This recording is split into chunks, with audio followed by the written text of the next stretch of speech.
সে কিছু সংখ্যক লোকের ভিসা নিয়েছে, ওখান থেকে সে ফ্যাব্রিকেট করে আমাদের অনেকের অফার লেটার সে দিয়ে দিয়েছে। এটা ফ্যাব্রিকেট করা মানে আপনারা বোঝেন জিনিসটা, সে সব ডকুমেন্টে ওনার নামে হয়তো একটা অফার লেটার আসছে, তার নামের সাথে আমার নাম ওই নামটা চেঞ্জ করে আমার নামটা দিয়ে দিয়েছে। এরকম আমাদের অনেক শিক্ষার্থী থেকে সে এরকম অফার লেটার দিয়েছে। আমরা পরবর্তীতে যাচাই করি, কারণ আমরা তো একটা মোহের মধ্যে আছি, আমরা একটা স্বপ্নেতে আছি, আমরা বাইরে যাব।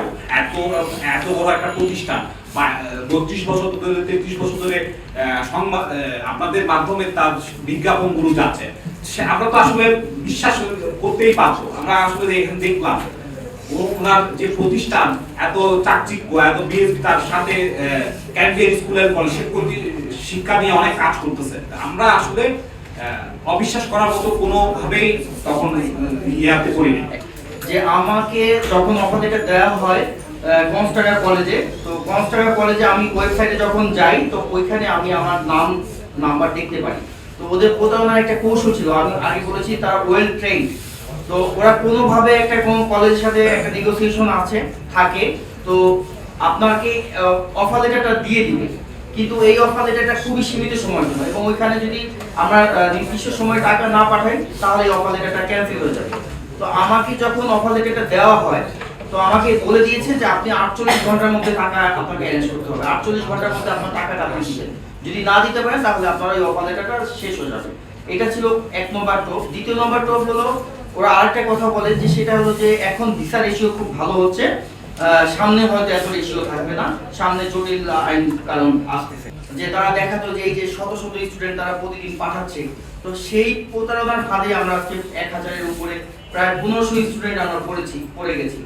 আমাদের সাথে গত 3টা এগ্রিমেন্ট এই খাইরুল বাসার করেছে, 3টা এগ্রিমেন্ট আমাদের টাকা দেওয়ার জন্য বারবার সময় নিয়েছে। এখন সে তার ব্যবসা পরিচালনা ঠিকই করছে, সে তার ব্যবসাগুলোকে অন্যদেরকে সে পরিচালনা করছে। তার যে ভাই ভাতিজা যারা আছে বিভিন্ন নামে, নেক্সট জেন নামে একটা প্রতিষ্ঠান সে কিন্তু চালাচ্ছে তার ভাইকে দিয়ে, ভিসা ওয়ার্ল্ড নামে একটা প্রতিষ্ঠান সে চালাচ্ছে, সেখানে অন্যান্য কাউন্সিলর যারা বিএসপিতে চাকরি করতো তারাও এখানে জব করতেছে।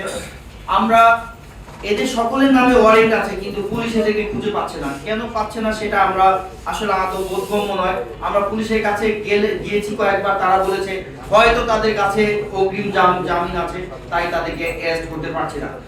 কাকে কবে অ্যারেস্ট করা হবে সেটা আপনাদেরকে কৈফিয়ত দিতে আমরা বাধ্য না। আমরা 23শে সেপ্টেম্বর 2024 সাল থেকে আজ পর্যন্ত প্রায় 3 বছরের অধিক সময় আমরা যে দাঁড়ে রাস্তায় ঘুরতেছি, এবং আপনারা জানেন যে মামলা পরিচালনা করার জন্য প্রচুর অর্থের দরকার হয়। এই মামলা পরিচালনা করতে যেও আমাদের ভুক্তভোগীরা সর্বশান্ত হয়ে যাচ্ছে।